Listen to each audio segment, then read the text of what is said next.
Don't forget to stay crazy. Yo, yo, yo, what up, what up? Episode 31, this is Smart Went Crazy. Episode 31. Welcome. Where all my peoples at? Hey, hey, hey. All right. So we got an action-packed show. We got an action-packed show for you. I'm going to lay down the topics today. First, we're going to go over the Fallon Hero of the Day. And then after that, I have a response to my main man, my best friend, Jerry Paleo. He's my cousin. He works for Tropical Heating and Cooling. If anybody ever needs their AC or heating and air done, give him a call. He's a great dude. But I want to teach him a little something on what Republican means.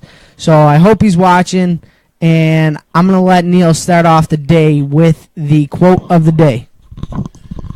How's everybody doing? Welcome. Today's quote of the day is from the legendary George Carlin himself, and it is, if you have selfish, ignorant citizens, you're going to get selfish, ignorant leaders. Very good quote, and to me it means like the leaders of governments and of nations are the citizens. They're just an outgrowth of that. They are the people who get elected. Sometimes they become dictators, but it is the people who bring about the sort of minds that end up ruling the process. So you have to be yourself, and you have to do your part in making the world a better place. Each person has to contribute that by themselves. You can't just rely on the president or the governor to make everything right. You know what I'm saying? It becomes itself first, and then it goes outward. There you go. You like anything about that? Yeah, that was a great quote, man. That was a great quote. We're going to move on to the fail of the day. Fail of the day is the best of the day. All right, so the fail of the day is my main woman right here. Nice. Megyn Kelly. Megyn Kelly's back at it again with abysmal ratings on her first show. With her first show, she was a high media profile when she was with Fox. She started dissing Trump, and she is now the fail of the day. Her first episode on NBC, which is pretty much national bullshit, crazy radio, TV / terrible media station that she's working with, is abysmal. She got terrible ratings, so haha, you lose. But I want to address, this is what I'm excited about, all right? All right, take care of this. Neil's going to navigate for me. So basically, go to our scene with the Republican platform. Oh, yeah, do the hero. Sorry. All right, before we go on to Joe's going to debate Jerry, but I want to make always we got to do our hero and fail first. So the hero of the day is a man named Andrew Brooks from South London, who was there when the London Bridge was attacked, and he had a Twitter post go viral. He was actually there. He was one of the people who evacuated safely, but there was a picture of him running with a beer in his hand, and he didn't spill any of the beer, and he actually tweeted, "Evacuate?" ? Well, okay, but this beer costs £6 a pint, and I'm taking it with me. Hilarious. And it was like dark humor in a dark time, and that's sometimes what we need to get through this. And the reason why I bring that as a hero is because this man's showing his strength as a Western culture. You can't let these people dictate our fear and who we are, and we cannot bow to these people because that's their goal, is to terrorize and to make people scared. And if you show that, you know what, I'm taking my beer with me, shit like that, that's a win right there. And that's why you chose him for the hero of the day. Keep going. Yeah, you know, it's just, you can't, I don't know, that's all. What do you think about that? It's pretty funny. I mean, that's how we roll, you know, keep a beer in our hand. That's how you do it. But all right, I'm super excited. This is the first time I've ever had one of my family members actually watching the show, and I'm so glad that it's my cousin because he thinks he knows everything when it comes to politics. And so let me give you the background really quick. So basically, me and my cousin and I, we were discussing politics the other night, just like the two of us we do. And he basically insinuated that I am a socialist Democrat because of my ideals. And ever since then, he's been calling me. So that's not true. So wait a minute. Ever since then, he's been calling me Fidel and Hillary Clinton. Okay, so if you know who those two are, one is Fidel is a socialist, and Hillary a communist / socialist, and you got Hillary Clinton, who is a socialist / Democrat, right? Would we agree on that? I'd say more of a centrist. But okay, she's leaning that way. Yeah. So I decided that I was going to put this show today together. We're going to do a 5-minute segment where I'm going to try to teach everybody what Republicanism really means and what the ideals stand for. First and foremost, Neil, if you would, let's bring up the chart here. So this is right off of straight up the GOP's website. All right. This is the number one Bible, if you will, stop right there, of where you get your information of how the Republican Party, what their platform is, what we believe in, how we think, what the new president of the United States believes in, things among those manners, or along those lines. So first and foremost, we have Section 3, a Republican, a rebirth of the constitutional government. So Republicans, right off there, that is our bread and butter. If you call yourself a Republican, you believe in the Constitution of the United States, which can be seen on my wall, sitting right there. The Constitution of the United States, despite all its outdated amendments, as my cousin so clearly put, its outdated amendments, the thing that makes the Constitution the greatest documents in the world is because it's flexible but iron. So it can bend with the times, but it's as strong as iron, so it'll never break. That's why it's called the Constitution of the United States. It's a flexible iron document. So that's what makes that pivotal standing point of the Republican Party a huge platform piece. Second, we got restoring the American dream. Republicans believe that if you work hard and you do your part, you will get somewhere in this world. Whether it may not be $1 billion a year, it may not even be $1 billion a year. Yeah, my cousin just said, "You're lucky I don't have a microphone." Well, bro, anytime you'd like, you're more than welcome to come on and debate me. Anytime you'd like. And I would love to publicly destroy your ideals on TV. Matter of fact, here's what my cousin said. Okay, he said that somebody like Kathy Griffin, who posted that picture of Donald Trump, yeah, you can get rid of that, should be arrested and or killed for what she did. All right, now,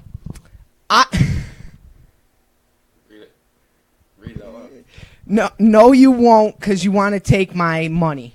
Basically, is what my cousin said with a bad word at the end of it. So basically, this is what he's referring to.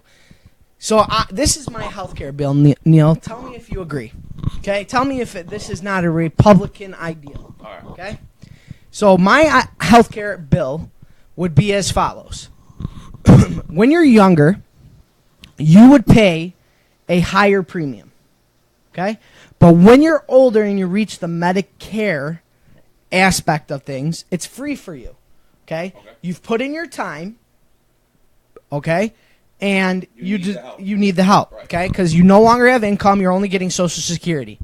Okay? Then I said the young people that are paying higher premiums should take that money and we should invest a portion of it into a privatized sector. So we should privatize healthcare. Bring the rock band mic. Yeah, I was listening.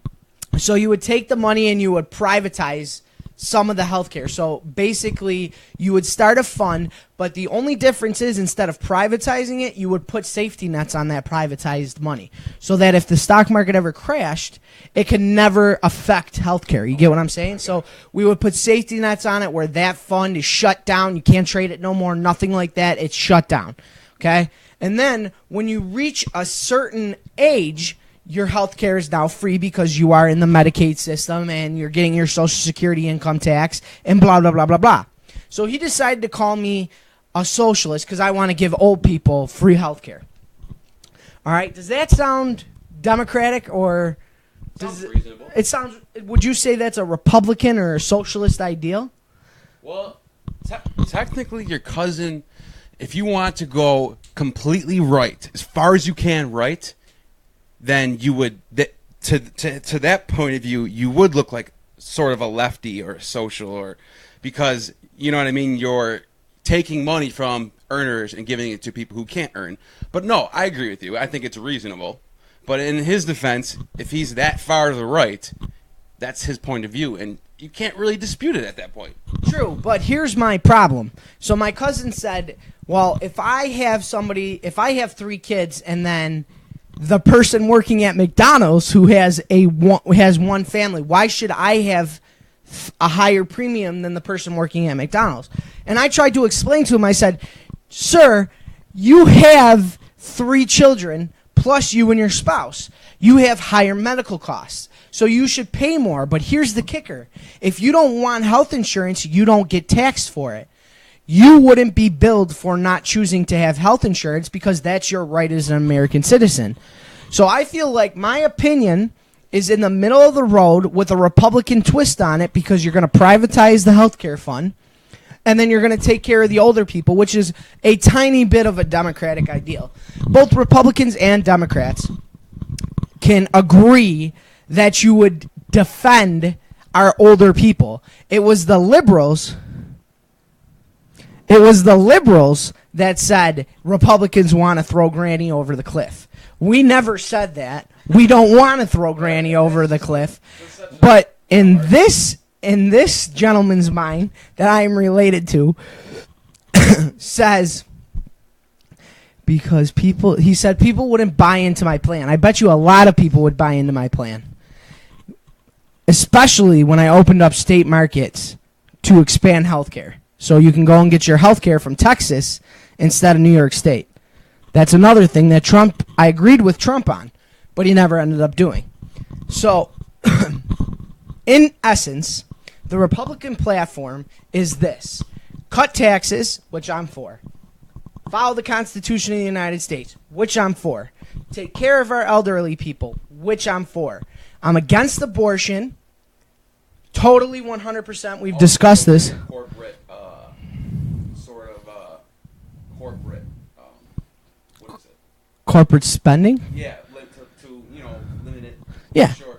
And a big one Republicans always stand on is less federal regulation. Yeah. So less federal government, more state rights. Right.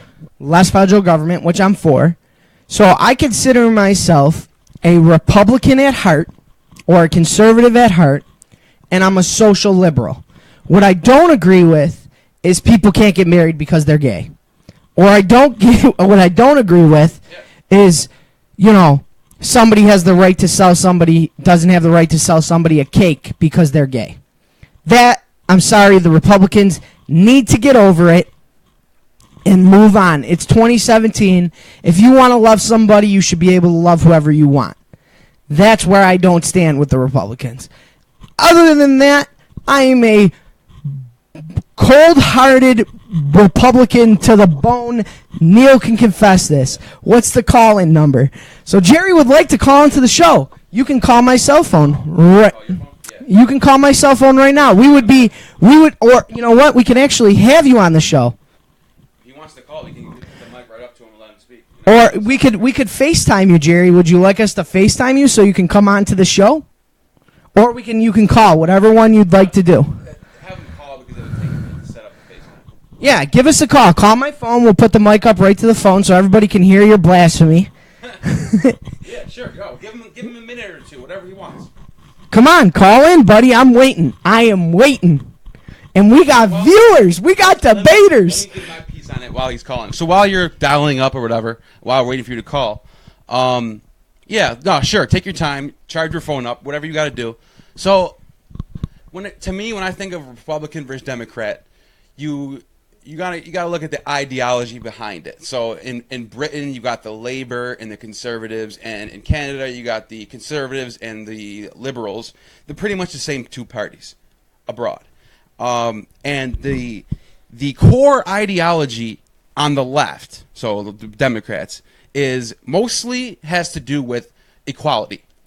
Make sure the people are equal at all costs, whether it be affirmative action or government spending, higher taxes to make sure everybody is okay. So it's not a bad thing. There's ups and downs, higher taxes, people get more programs, this, that, and the third. The right, or the Republicans, are more about freedom, less taxes. You earn what you put in, you get what you put out, freedom of speech.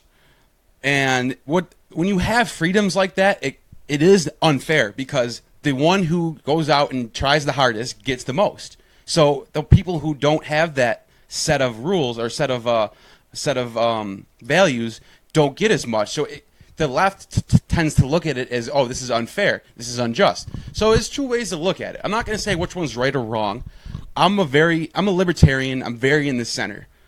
In recent years, I've been leaning more to the right, whereas in the past, I leaned more left. I was more of an Obama supporter back when Obama in 2008, around that era. I fell off with those opinions way towards 2012ish. But now you know what I'm saying. So while we're waiting for Jerry to call in, we're gonna get into sports too, NBA, NHL. But before we get into sports, I want to talk about something that's unraveling right now across the country in universities and Evergreen College in particular. So there's a man named Brett Weinstein.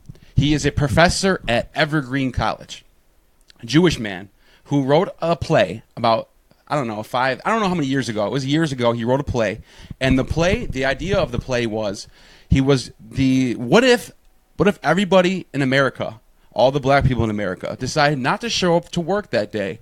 What would happen to the economy? Can I cut you off? Yeah, go ahead. So Jerry writes in, now I see where you get it from. Jerry, I would love to debate you publicly on live Facebook television. Whenever you're ready, I am prepared to discuss our platforms and our ideals. Until you call me, there is nothing else that needs to be said. Because when the viewers, our 6 viewers, hear what we have to say, I will overwhelmingly win this election. Overwhelmingly. The audience will love me. So when your phone is charged, I accept the challenge. Nice, and I'm looking forward to hearing what Jerry has to say. And it's great. It's good content. And so back to what I was saying about this man named Brett Weinstein. He wrote a play, and the play was about a day when all the black people, not just black people, all the minorities, decided to not show up to work that day. And it had tremendous effect on the economy, on social aspects. It pretty much changed everything, and it was a big deal. Well, this guy was sort of a social justice warrior in his age, and I think he still is. But somehow, the postmodernist social justice warriors of today did not accept this. It was not good enough for them. And he was ripped apart by the students of his college. Not all of his students. He still has his core students that he was saying. He was on the Joe Rogan podcast a couple days ago, and they were talking about what happened. So what happened is incredible.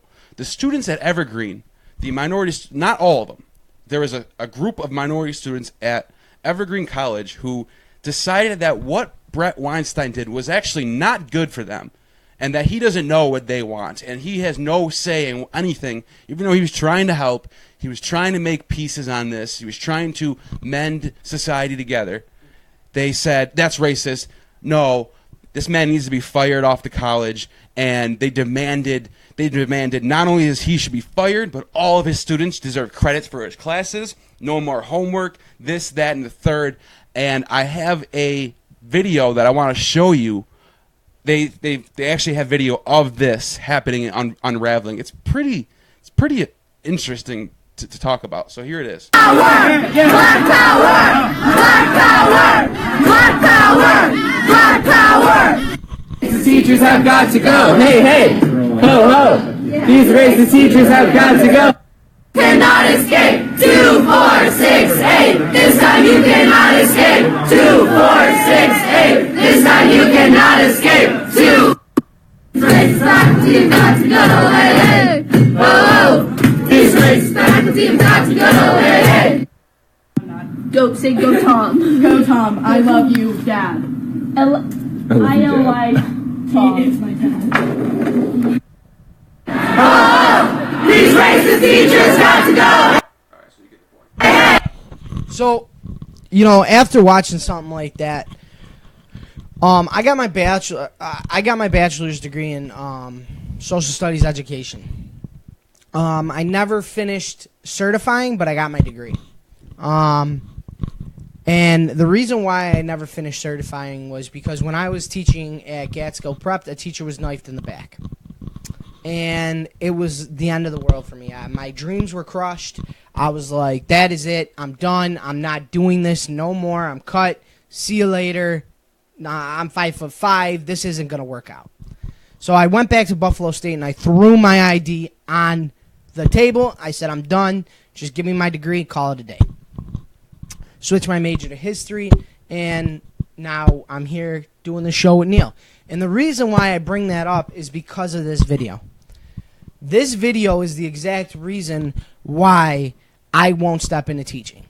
This video is the exact reason why, before me and Neil were about to discuss this video, I actually said, Neil, maybe we should step away from this because it's probably not a good idea to talk about this with the way the economy or the American public feels about these types of things. So, real quick, I'm going to give my 2 cents about how I feel about this video, and then Neil's going to give his. As far as I'm concerned, I've stated my opinion on a white privilege show. Racism exists minutely. Reverse racism, which is, you know, black people giving it back to white people, in my opinion, exists monumentally. Enough is enough, in my opinion. You know, we have paid for our mistakes over and over and over and over and over again. And we have apologized over and over and over and over and over again for what happened in the early 1600s, 1700s, 1800s. And we have even went as far as to create legislation showing how sorry we are as white people that we enslaved African Americans. Every single word out of these social justice warriors' mouth is racist this, even though that play that this man put together was to specify what would happen if a black human walked away from the workforce. Our economy would obviously die, seeing that they're a big majority of our workforce. In my opinion, Such a misunderstanding. Really, and everything you say these days is a misunderstanding. Well, I'm going to be the first one to say it with the 4 viewers we have in the chat right now. Here on Smart One Crazy, we will always tell you the truth. We will always tell you the way it is, and we will always face the repercussions with our head held high. We will never back down from the fear of getting backlash from other people because of our views, our beliefs, and how we feel. And as far as I'm concerned, that video just proves that these kids of today, this world, this country, and everything in it is screwed, and we need a leader who's going to take us out of this, because in my opinion, it's crazy. Yeah, so to me, when I see this type of stuff, it enforces why I think things aren't getting better. So the social justice movement has been going on for hundreds of years. But in America, the prime time was the 60s, Martin Luther King and Malcolm X. So you had the Martin Luther King approach, which was to judge people by the character of their skin and not by their color. He wanted equality. He wanted inclusive, everyone to go together. And then you had Malcolm X, who said separate but equal, F white people, basically. And that, if you don't think I'm lying, just look up, do some research on Malcolm X. He was pretty much a separatist. I mean, there were some great things that Malcolm X did. Don't get me wrong. But all in all, I think I align more with Martin Luther King's ideology of social justice movement. Today, what we see today in the postmodern social justice warrior movement is the Malcolm X approach, where it's F white people. You guys are the problem. We need to be separate. We need to be don't take our stuff. No cultural appropriation. This, that, and the third. And I think it's cancer. I think all it does is make things worse. So you got students who are in the greatest country in the world, who have the opportunity of a lifetime to study whatever they want to study and live here and do what you want, have the freedom to become who you want to be. And you're going to bring up issues like, oh, a teacher wrote a play. And you're going to start a huge, epic rant throughout the entire school. So what the last thing I want to say, the repercussions of this, what ended up happening was Evergreen's in trouble right now. The Board of Education is actually laying the foot down and saying this is not justified. They were actually threatening to cut funding from the school, which I think it's a little too far. I think what needs to happen is a good, and I mean a good conversation, not just, oh, listen to what I have to say and we're going to censor anything else. It has to be both ways. So I think, and just one thing about what Joe said, I do think racism is alive and well today. I think it goes both ways, though. And I think if you try to point the finger instead of looking inward, that's where the problem lies. And I don't know if you wanted to say anything else on it. That's pretty much all I had to say. Yeah. So we're still waiting for Jerry to call in. So send out a text, let everybody know we're about to start talking about the NBA. Oh, NBA? Okay. The NBA. So basically what we're going to do is we're going to move on to the NBA. Send it out. So we're going to move on to the NBA, and then we'll finish up the show with Qatar, Paris, the UK, and the NHL. And Kathy Griffin. You know what? Why don't we move on to Kathy Griffin? Let's move on to Kathy Griffin. All right. So Kathy Griffin recently just posted a photograph of this little gem right here. And we're going to give you a little preview of this in one moment. As soon as Neil's done sending this out, text Kathy Griffin.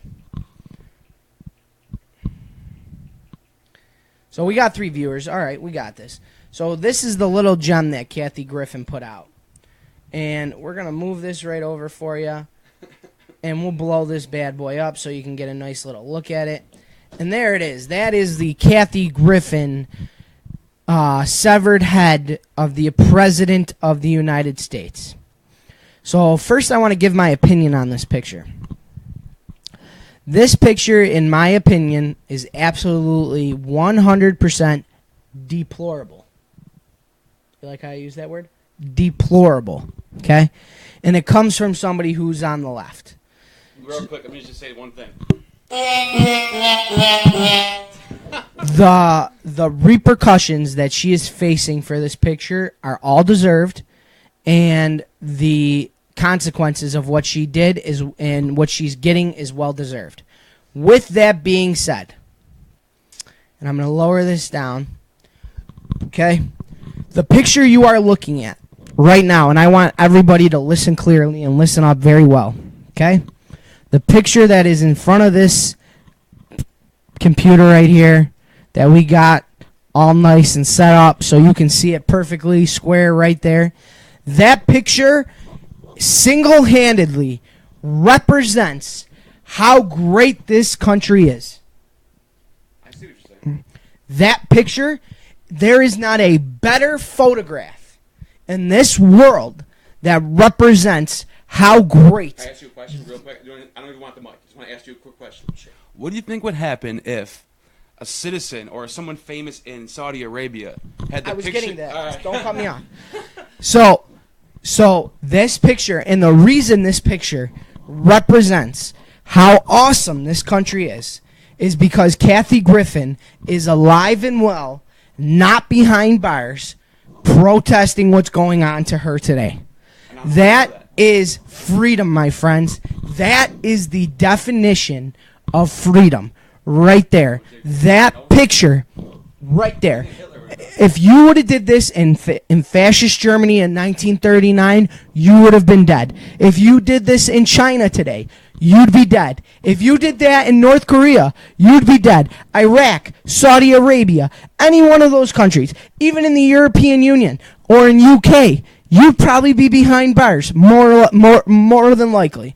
This picture right here, ladies and gentlemen, I'm telling you when I say this, it's a disgusting picture.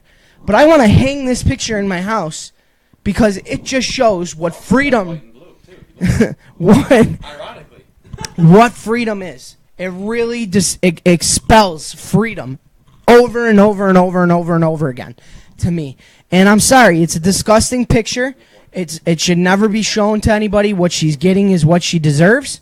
It's a terrible picture. But ladies and gentlemen, when you see that picture, the one thing in your mind should be, man, we live in a great country, and this woman is whacked.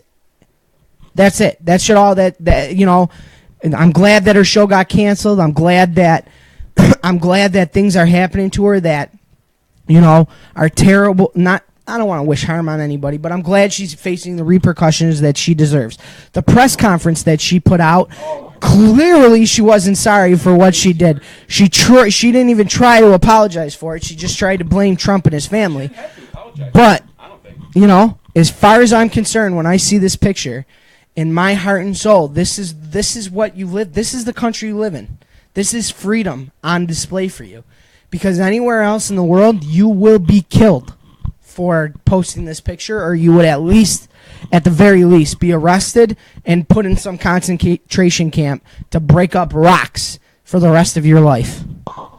So Joe made some good points, and just to add to that, yeah, Kathy Griffin's allowed to say whatever she wants to say, express herself however she wants to express, but there's a lot of people coming in her defense saying, well, why did she get fired? What about freedom of speech? I thought the right is all about freedom of speech. Of course we are.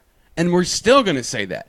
But the freedom of speech also means that people who are the recipient of what you're saying or expressing can also reply to that. And the people did. So CNN acted on it, and she got fired for it. It's that simple. I can say whatever I want to say, do whatever, or express myself however I want to express myself, but that doesn't mean I'm exempt from criticism. That goes both ways. So whatever. I don't even care. To me, it wasn't even...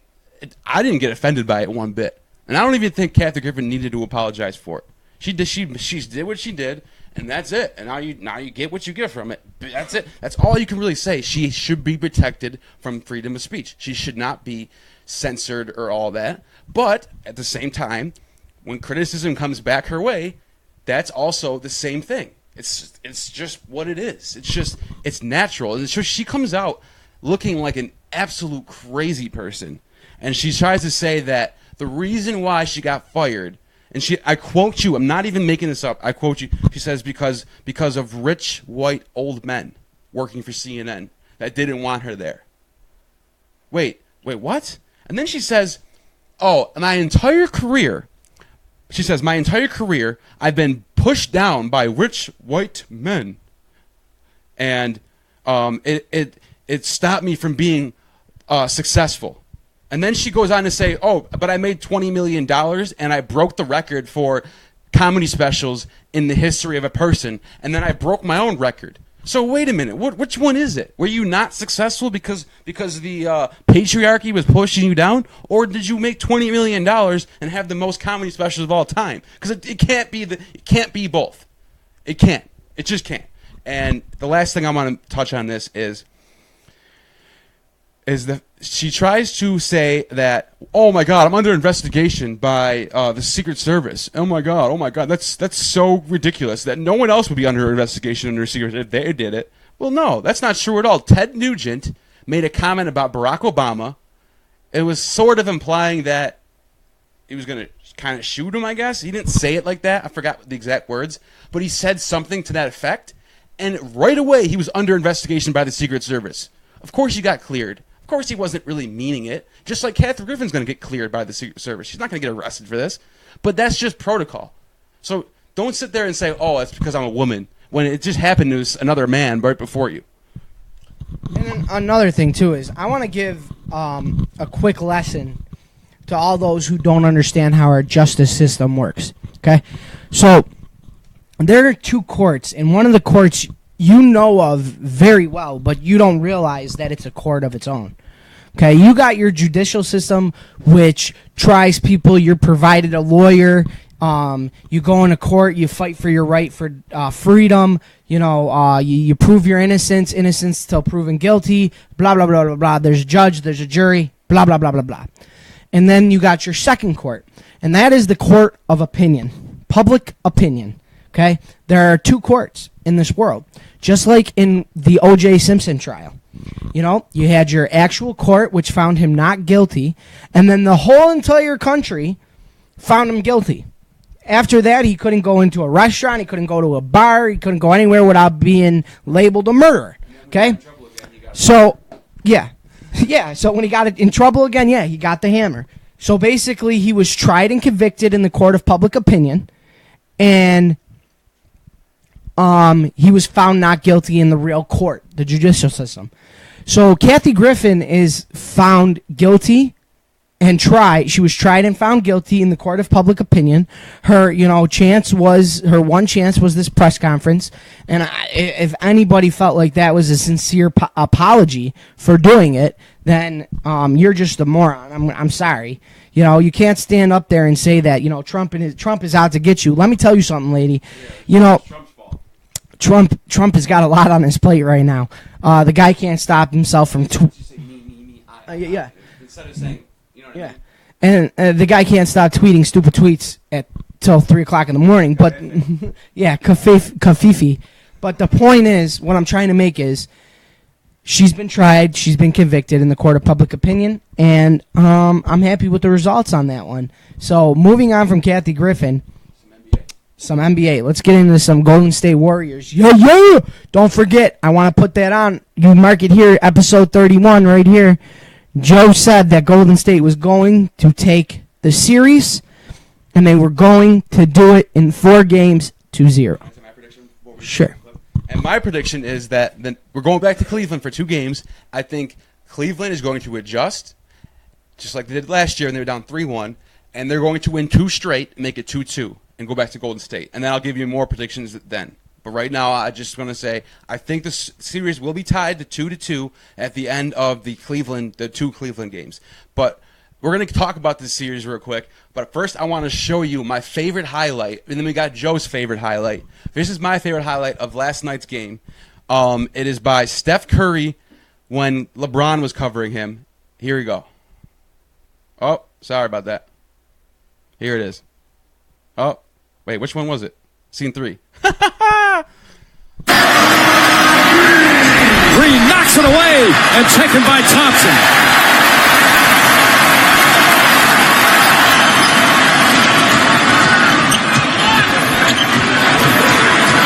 James trying to harass Curry. Curry off the dribble. Layup off the glass. Just epic. To me, this was a monumental image of the face of the NBA, the new face of the NBA, going at the old face of the NBA, and the transition between the two. Because LeBron is still LeBron. Of course, he can still lead the team to the championship. He's still great. But Steph Curry is the new thing. He's the new big deal in this league. And he showed it in that clip right there. It was prolific to watch. You want to say anything about this? Yeah, so no, I don't want to say anything about this. I'll touch on your clip after you show my clip. Show my clip. This is my favorite clip of last night's game. The coach touched on it. You give up 115 points with 7 minutes to go in the game. That's too many points to give up and think you're going to have a chance to beat this Warrior team.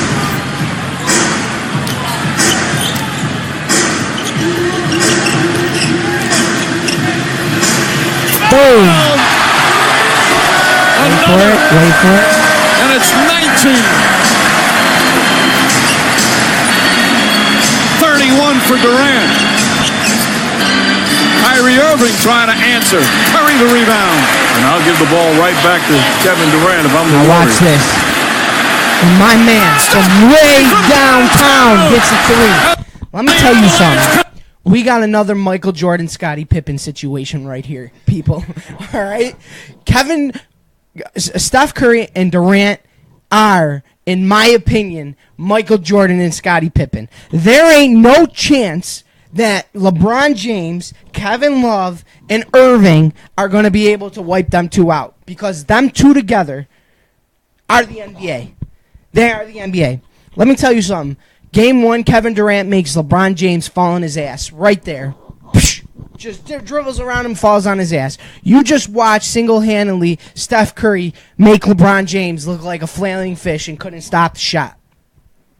In my opinion, the team they played last year is not the team they are playing this year. I agree 100%. And Golden State's going to take this championship in 4 tries. End of story. Yeah, it definitely is a different team. Durant adds a entirely new dimension to the team. Last year we saw Golden State look like two teams. They had their bench and they had their starters. So this year it seems like they're just all in on their starters, but you still got guys coming off the bench like Sean Livingston, guys like that. It's still a stacked team nonetheless. You hear a lot of people saying that, LeBron's doing it by himself, and it's Golden State is a superstar team. This is unfair, blah, blah, yada, yada. But let's not forget where Kevin Love came from as an MVP candidate for the T-Wolves. Let's not forget who Kyrie Irving was. Let's not forget 4-time NBA All-Star. Let's not forget about J.R. Smith in the Knicks. And you know what I mean? Like, this is both of these teams I think, are equally stacked. But like I said before, I think when they go back to Cleveland, this home advantage is going to make a big difference. And, we all know, listen, LeBron James is the Tom Brady of basketball. When the Patriots were down 28-3 at halftime to the Falcons, and everyone said, it's over. It's over. They came back and won. So I'm not going to say this is over yet until I see them lose at home in Cleveland. And if that happens, then I'll say it's over. But I think they're going to go back to Cleveland, and Cleveland's going to win 2 straight games, make it tied up, and we're going to have an interesting series here. But yeah, like Joe said, though, this is history in the making. We're watching the torch being handed off from the LeBron era to the Curry era. Yeah, what else you want to say about this? N-O. Sorry, bro. They're going to get beat in Cleveland, and that's the way it's going to go. Everybody sits here and says that Golden State's this super team, they're super stacked. You got to remember something. This team, the only addition they added to this team is Durant. And they lost a lot of their bench. And last year, they won more games than they did this year, correct? Right. I think they lost a total of 9 games last year. They broke the record, best season of all time. They lost games this year. Let me tell you something. Steph Curry, Thompson, Iguodala, Green, Durant, and whoever else on that team, they all came back with revenge, dude. They are all playing on their A game. They are all ready to go.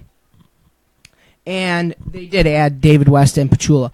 But my point is this team's gonna crush it this year, and I'm super excited. I'm a Golden State fan, and if Golden State wins, you'll see me come out with my Curry jersey, or Durant jersey. We haven't decided yet which one I'm gonna wear. So, and one more thing I want to point out. Okay, so Pittsburgh now we're getting into hockey. All right, let me make that transition real quick.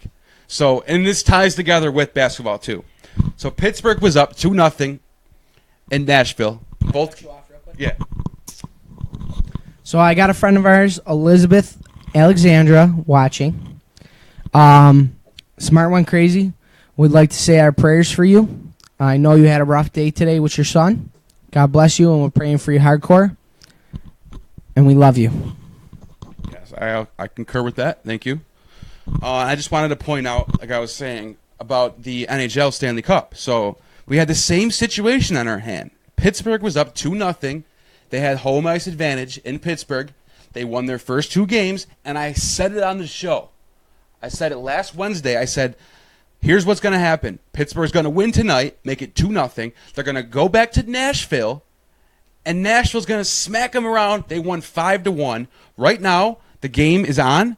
It is 3-1 Nashville at the end of the second. So we went from 2-0 Pittsburgh. Oh, the series is over. Oh, Pittsburgh's got it. And then they go back to Nashville, and then Nashville's going to win. I think they're going to win 2 straight here. I could be wrong. Pittsburgh can still come back. There's still another period left. But I think this is exactly what we're going to see in the NBA championship with the Cavs and the Warriors. I think we're going to see an exact mirror image in how this plays out. What do you think about that? You know how I feel on hockey, dude. Well, as much as you don't like hockey, Joe here, and Jason might still be in the chat, or you might not. I see Jason Toast saying beautiful. Jason held a bracket league for the hockey playoffs, and right now Joe's in the lead. Joe just picked some teams together. Hey, Pittsburgh's good. Slap them on for the winner. And everyone else picked Washington and Oilers and picked all these other teams. And it looks like Joe is about to win the entire bracket and win the money. So congratulations to Joe. Joe, let me give you a little clap for that one. Joe, tell him the name of your team. You tell him. You pick. So Joe's the name of Joe's team, because he didn't know a lot about hockey, and he needed some luck, which he got it. He named his team Sophia's Luck. His daughter's name's Sophia. And he sure as hell got that luck, because it looks like you're probably going to win. Jason, if you're in the chat still, if you want to weigh in on what happened with the bracket challenge and what's going to happen and who's going to win, feel free to send us that chat, and we'd like to talk. You can tell us what you want to say about that. But it's pretty interesting, because when you do these type of brackets, whether it's college basketball or fantasy football, sometimes a little bit of luck can go a long way. Speaking of that, when fall comes, and that's a long ways away, even though it feels like it's fall right now, I expect a 10% cut on all my predictions for fantasy football. I'm looking dead straight at you guys right now. I expect a 10% cut on my predictions for fantasy football. Can I say something on that real quick? So I don't want to get too much into football, and I did my Bills predictions for the roster on the last episode. So if you missed it, go check it out. It kind of glitches out a little bit, but just bear with it. You'll get the point. I get through all of the Bills on what I think their defensive alignment is going to look like, how their offense is going to look like, pistol, all that. But with that being said, and what the Bills are doing on offense, and how they decided not to go after another running back and just keep Jonathan Williams as the backup and sign a UB kid, this is going to make, and also the offense under Jeremy Maclin. Yeah, and Jeremy Maclin. So they're adding to the wide receiver corps, which is fine. But the point I'm trying to make about the running back situation is that this is going to be all McCoy. McCoy is going to be the bell cow of the Bills. So in fantasy, what that means in fantasy terms is this might be my first overall pick in the draft. I might pick LaShawn McCoy, and you laugh now. I might pick LaShawn McCoy as my first running back. I'm not saying my first pick, like maybe not. If I had first pick overall. No, I meant first overall running back. It might be my first overall pick, depending on where I am in the draft. So if I'm picking, let's say it's a 10-team league, and I'm like 7th or 8th, I'm picking McCoy. Over a wide receiver all day. Because here's why. McCoy is a multi-dimensional 3-down back, and he really doesn't have a backup who is going to make it a committee approach. So you're going to see McCoy get the ball 30 times a game. Whether it be receptions, he's going to catch at least 5 passes a game. He's going to get at least 25 handoffs a game. I'm going to say McCoy is going to come out with over 2,000 all-purpose yards this season with 15 touchdowns altogether. So I'm going to predict right now that LaShawn McCoy is going to be a top 5 fantasy player in all positions. Let me lay it down right here for you, and it's real simple. Everything you need is in front of the screen for you right there. Le'Veon Bell and Antonio Brown. Pick those if you have the opportunity to get those two. You pick Antonio Brown first overall, and then you grab Le'Veon Bell. End of story. Do not pick LaShawn McCoy. I am sorry. You can pick him up as a backup running back, or if you have a 2 running back spread, you can grab him as your second running back. Do not. He's going to be a first running back. Do not. Number 1 running back. Do not choose LaShawn McCoy over Le'Veon Bell. And I didn't say that. By the way, I didn't say that at all. I said if I had, because you got to think in a 10-team league, the first round, David Johnson and Le'Veon Bell are going to go in the top 4 picks. There are, no matter what, if you're in a good league with good players, somebody's going to pick those 2 players in the first top 5 picks. So if you're picking 7th or 8th, you need a running back. I think LaShawn McCoy is going to be the number 3 running back in this NFL in the league in fantasy terms because of his ability to catch the ball, his ability to do it all basically. He's going to be on the field every single play, and he's going to be the primary source of. He's going to be your focal point of the offense of the Bills. Regardless of how good the Bills do, LaShawn McCoy is going to prosper. Okay. Yeah, so I don't know. That's all I really wanted to say about that.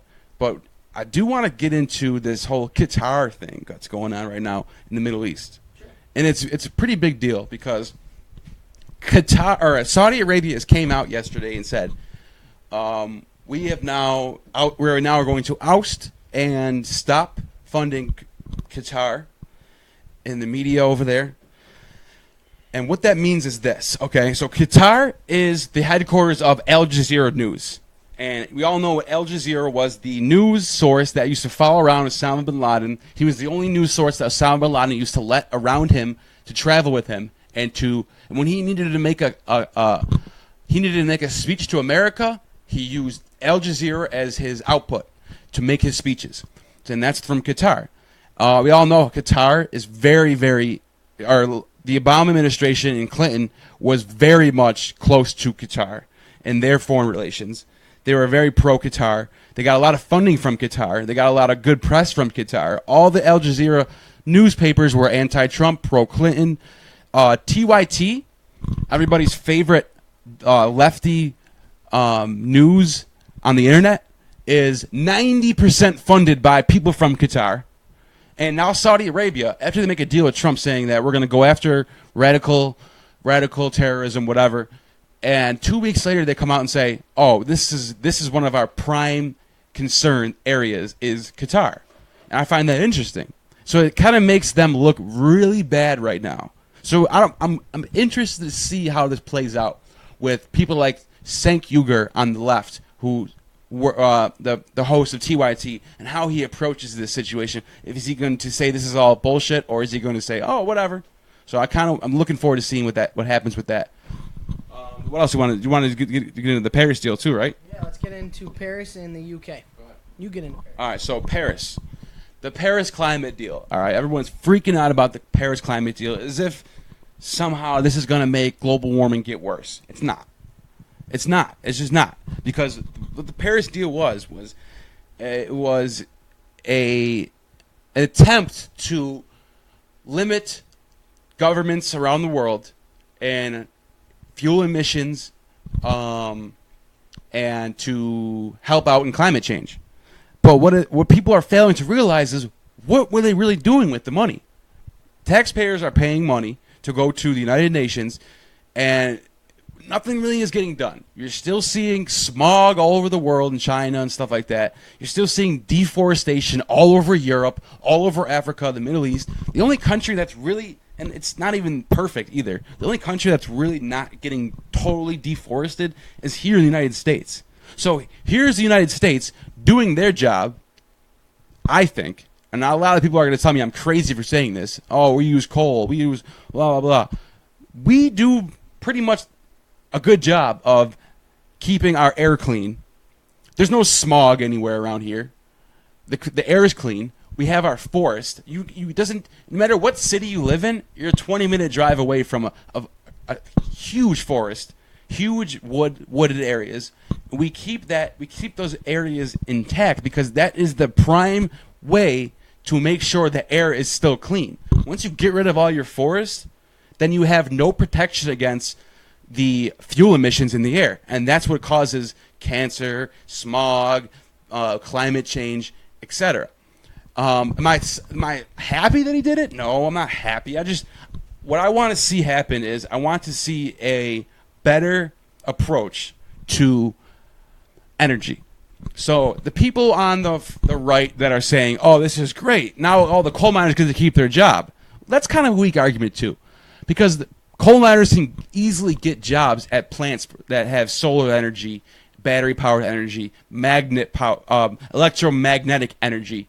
That is what the future should be. We shouldn't be still using oil and coal as our primary source of energy. It's outdated. It's dumb. It's not good for the It's not good for the. It's not good for the environment. And I'm actually with the left on that. I agree 100%. But I don't think giving money to the United Nations, who I don't trust at all. First of all, Angela Merkel, the European Union, all those crazy socialist people, I don't trust them, and I don't want nothing to do with them. So we need to put the ball in our court and do what we can to make the environment better.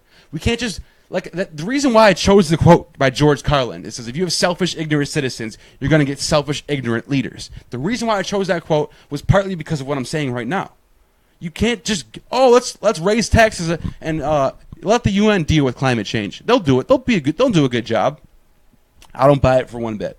I think we need to take matters in our own hands and deal with this ourselves, which means we need to start being proactive in opening up different ways for energy, like electromagnetism, battery-powered stuff, and solar stuff like that, instead of coal and oil. Because, come on, let's be honest, it's not good for the environment. So don't try to say it is. Clean coal is kind of a dumb idea. Yeah, so that's pretty much Paris. Neil summed it all up. We're going to talk about the UK, and then we're going to end this up. It's getting pretty late, and everyone's getting ready to go to bed. I got to go to work in the morning. Neil's got to go to work. So basically, in the span of 3 weeks, I'd like to say there's been 2 terrorist attacks in Paris, and a few other places around the world. Ladies and gentlemen, this is why you need extreme vetting. This is why you need to limit who comes in and out of your country. This is why you need to do background checks on people, and you cannot have open borders. Without saying too much, I'm a man. Without saying too many words, okay? I work in a place where you really get to see the human side of people. And with that being said, this world is full of crazy human beings. It really is. And that is why you need to know who's coming into your country. And until, and I'm glad Britain's heading in the right direction, or the UK, whichever you prefer, is heading in the right direction towards, cutting people off and vetting more and whatnot. The Britain is headed in the right course correction, or direction, if you will. But if they don't do something, this is going to continue to happen in their country. You do gotta have a wall. And the reason, these great empires that lasted for millenniums and thousands of years, or I should say hundreds and hundreds and hundreds of years, I'm sorry, but is because they put up walls and they limited who came in and out of their country. So until you do that, people are gonna walk in with suicide vests and blow up your amphitheaters. And we were talking about this earlier, how quick the left is to point out racism. Racism, we got you. And vetting or putting up walls or whatever, it's such an easy cop out to say, oh, that's racism, when really all it is like, think about it like this. All right, you have your house, your children live with you, you have your wife, whatever. You lock your door at night. It's not because you think everyone outside is some killer or whatever. You just do it because it's the right thing to do. It's a smart thing to do. It's, you know what I mean? So I want to UK. What about UK? So they're going to a direction right now. They're about to head into an election with Theresa May, and I hope she wins. There's a lot of things I disagree with her on, especially when she comes out and says, "Oh, we need to censor people on the internet because hate speech, this, that, and the third." I don't agree with that. I don't think that's going to solve anything.